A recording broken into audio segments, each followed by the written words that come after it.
Ah, enfin du nouveau contenu sur cette chaîne. Je suis Nicolas et cette fois je vous propose de parler d'édition vidéo et photo depuis son smartphone. Cette nouvelle série vidéo que je vais appeler édition mobile sera entièrement montée sur smartphone. Et pour cette première vidéo, je vais vous montrer comment faire une intro animée sur iOS. Il y a plein de manières de le faire et là ça va être de la grosse bidouille.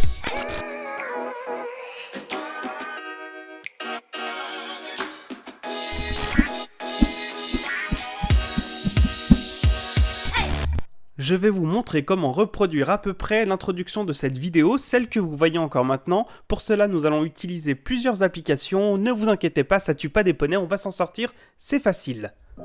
Voici la liste des applications que j'ai utilisées pour la réalisation de cette introduction. La plupart sont payantes, alors je n'ai aucun lien commercial avec les développeurs. Ce sont des applications que j'ai achetées, que j'ai utilisées, que j'aime d'ailleurs, et j'aurai l'occasion d'en reparler dans d'autres vidéos. Elles sont vraiment top, normalement vous en aurez pour votre argent. On va commencer avec l'application Légende que je décide de prononcer à la française pour le bien de vos oreilles. Cette petite application permet d'animer du texte d'une manière bien stylée et d'envoyer cette animation en format vidéo ou GIF sur les réseaux sociaux, principalement Instagram de par sa forme carrée. Je décide de l'utiliser d'une manière dérivée en mettant le moins de texte possible, sachant que il est impossible de ne pas mettre de texte, donc je choisis le point et j'utilise aussi l'animation qui met ce point le moins bien en valeur pour piquer ce fond animé et l'insérer dans mon introduction. Vous pouvez ensuite exporter cette vidéo qui sera en 640 pixels par 640, sachant que notre introduction sera en 1920 par 1080, l'image sera bien dégueulasse mais on est sur mobile, alors l'exigence on s'en balance. J'ouvre ensuite LumaFusion qui est une superbe application de montage, c'est d'ailleurs avec celle-ci que je monte la vidéo que vous êtes en train de regarder. Je crée un nouveau projet, 30 images par seconde, 16 neuvième, je vais aller chercher la vidéo que nous venons d'enregistrer, avec mon fond animé que j'apporte dans la timeline. Et boum, c'est merveilleux, c'est rose et ça sent la barbe à papa. Mais comme on n'est pas sur un tuto beauté, on va vite changer ce rose par du noir. Dans LumaFusion, il est possible d'éditer énormément de paramètres. Mais avant de changer les couleurs, nous allons effectuer une rotation de cette vidéo pour que les petites particules se déplacent de la gauche vers la droite sur une diagonale montante. Et on zoome aussi sur la vidéo pour faire disparaître les coins vides. On est d'accord, ça nous arrange pas pour la qualité. Ah, c'est maintenant qu'on change la couleur. Non pas que j'aime pas le rose, mais je préfère que tout soit en noir et blanc pour laisser plus de place à la couleur de ces beaux émoticônes. Pour cela, on va chercher l'effet Yesteryear dans LumaFusion, qui permet de faire passer toute la couleur en noir et garder le fond blanc. On exporte ce nouveau fond pour l'enregistrer dans notre application photo.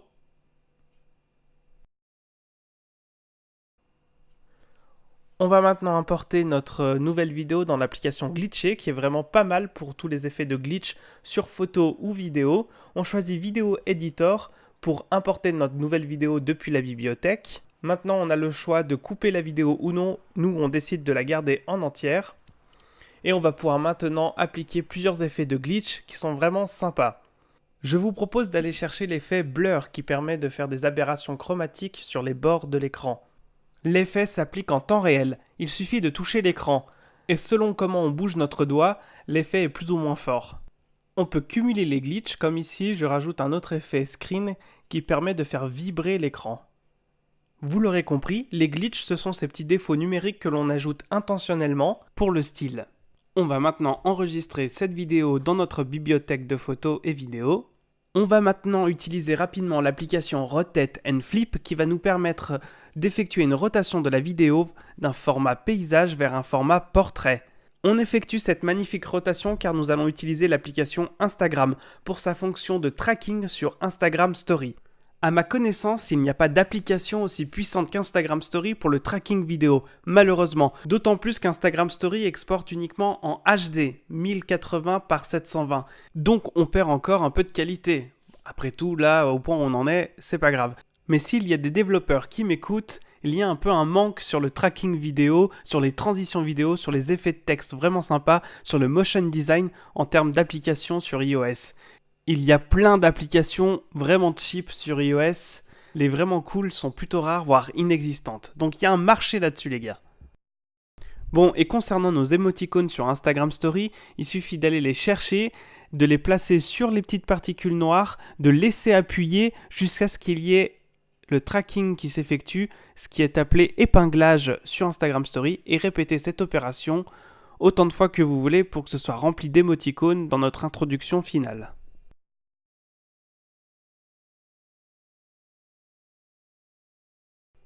On peut constater des défauts en début d'animation et en fin d'animation. Là, le tracking ne suit plus correctement puisque les particules sortent de l'écran ou entrent dans l'écran. Mais ces moments-là, on les camouflera avec des effets de glitch encore une fois. Une fois vos émoticônes placés, enregistrez l'Instagram Story et surtout ne la publiez pas si vous ne souhaitez pas la publier. Et on retourne dans LumaFusion pour importer la nouvelle vidéo avec les émoticônes. Et on peut aussi importer des éléments venant de Dropbox et d'autres clouds. Et là, on importe notre logo qui était dans Dropbox et qu'on a importé dans LumaFusion. On tapote sur le bouton éditer pour modifier la taille du logo. On va maintenant utiliser une fonctionnalité qui est vraiment top dans LumaFusion, ce sont les images clés. Alors on avance de quelques images pour mettre un point clé qui sera en fait la valeur d'arrivée de notre logo. On va au tout début pour remettre un point clé et rétrécir le logo au maximum pour avoir un effet de zoom sur notre logo. Et pour ajouter un peu de dynamisme à celui-ci, on va aller vers la fin de la séquence vidéo pour agrandir légèrement notre logo, comme ça le zoom sera continu jusqu'à la fin mais très léger. Alors là je galère un peu à trouver la bonne valeur pour la taille de ce logo. En fait il faut déplacer le curseur avec son doigt de manière tactile et c'est pas très précis. LumaFusion devrait permettre de taper cette valeur avec le clavier, ce serait plus précis et plus simple. On va ensuite ajouter un petit fondu enchaîné à ce logo pour lui donner une arrivée un peu plus douce dans la composition. Encore une fois, grâce aux images clés, on va lui donner une valeur transparente au départ. On va se déplacer de quelques images pour lui mettre une nouvelle image clé et lui donner une opacité de 100% pour que le logo soit 100% visible.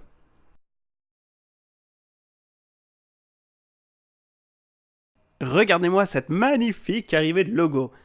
On va pouvoir maintenant exporter cette nouvelle séquence vidéo pour l'enregistrer dans notre bibliothèque de photos. Je vous avais prévu de la grosse bidouille, alors on va encore faire un aller-retour. Cette fois on retourne dans Glitcher pour aller chercher notre dernière séquence vidéo et lui appliquer un effet de glitch bien crado, justement pour ce qu'on racontait au début, camoufler un peu ce mauvais tracking au début et à la fin de la vidéo. Donc là je décide de glitcher toute la vidéo, je sauve le résultat.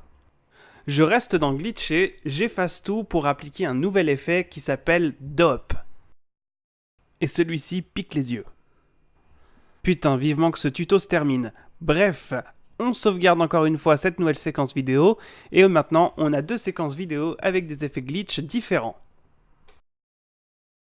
Maintenant qu'on a les différentes compositions qui vont nous permettre de réaliser notre introduction, on va faire un nouveau projet sur LumaFusion, importer une musique pour l'introduction. On peut importer maintenant nos trois différentes séquences, c'est-à-dire celle avec le logo animé, celle avec un effet de glitch qu'on va utiliser pour le début, et une troisième avec un autre effet de glitch qu'on va utiliser pour la fin. On va maintenant ajuster ces différentes séquences, alors celle pour le glitch de début, on ne veut pas que le glitch soit effectif sur toute la séquence, juste pour quelques frames au début, quelques images pour le début. On va pour cela réduire cette séquence vidéo à l'aide des petites poignées situées aux extrémités de cette séquence, et on va faire de même avec le glitch de fin, où on va réduire cette séquence de quelques images aussi. Et boum! Bon, alors maintenant on va essayer de se repérer avec le son au niveau des petits A pour faire des petits effets de zoom sur cette séquence vidéo, pour donner un effet un peu stylé. Et pour cela, on va utiliser de nouveau ces superbes images clés. Dans l'éditeur de cadre et ajustement, on va créer une image clé, puis une autre juste après la première image clé pour zoomer toute la séquence vidéo. Comme on peut voir au niveau du A, on va faire la même chose. On va mettre une image clé et l'image clé juste après, on va remettre la séquence vidéo à sa taille normale. Voilà.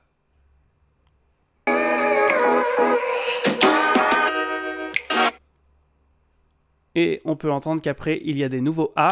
On va essayer de les repérer pour faire la même chose, une image clé, une autre juste à côté pour agrandir la séquence vidéo. et ainsi de suite.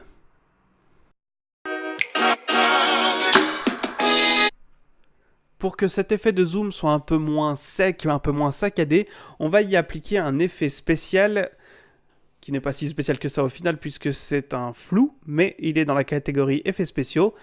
On va ajouter ce flou qui va donner l'effet d'une mise au point d'appareil photo qui se ferait sur le logo pour un rendu un peu plus propre, un peu plus stylé, un peu plus smooth. Comme pour l'effet de zoom juste avant, on va aller y mettre des images clés, en se calquant d'ailleurs sur les mêmes images clés que l'effet de zoom juste avant. On va mettre une image clé avec la vidéo nette, la seconde image clé juste après la vidéo floue, et quelques images clés plus loin, on va retrouver cette netteté. Comme ça, on va avoir une image qui va passer de net à flou très rapidement pour progressivement revenir net. Voilà, donc on applique cette logique à tous les petits effets de zoom qui correspondent au son A dans la vidéo.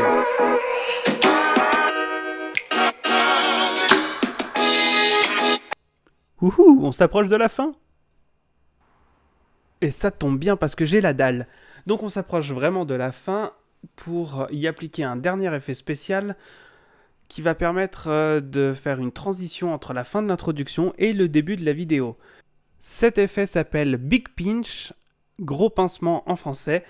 Elle va donner l'illusion que la vidéo est aspirée par son centre. Maintenant, vous êtes des pros des images clés, donc du coup, on a l'image normale un peu avant la fin, qui va se transformer en image pincée à la fin. Cela va donner l'illusion que l'image est donc aspirée par son centre. Il n'y a plus qu'à enregistrer pour une dernière fois cette séquence vidéo dans notre bibliothèque photo, car maintenant c'est fini, votre introduction est donc bien terminée. Merci à tous. Si vous avez tenu jusque là, j'espère que ça veut dire que ça vous a plu. Alors n'hésitez pas à vous abonner, comme ça je peux vous dire à bientôt.